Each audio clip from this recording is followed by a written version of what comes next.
अस्सलामुअलैकुम। आज मैं आप लोगों के साथ एक कहानी शेयर करने लगी हूँ। ये कहानी है कौवे और लोमड़ी की। एक कौवे को कहीं से पनीर का टुकड़ा मिला।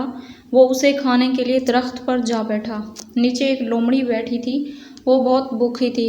कौवे की चोंच में पनीर का टुकड़ा देखकर वो सोचने लगी कि किसी तरह कौवे से पनीर का टुकड़ा लेना चाहिए। उसे एक तरकीब सूझी। उसने कौवे की तारीफ करते हुए कहा, भैया तुम्हारे पर बहुत ही खूबसूरत और चमकीले हैं। तुम्हारी आवाज़ भी बहुत सुरीली है। मेरा जी चाहता है कि आज तुमसे गाना सुनूं।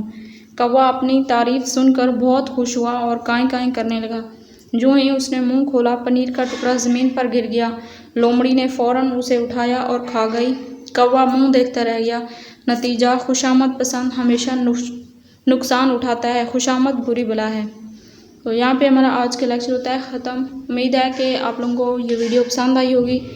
अगर वीडियो पसंद आई है तो लाइक करें, अपने दोस्तों के साथ शेयर करें और चैनल पर न्यू हैं तो चैनल को सब्सक्राइब कर लें। मिलते हैं नेक्स्ट वीडियो में, तब तक के लिए अल्लाह हाफिज़।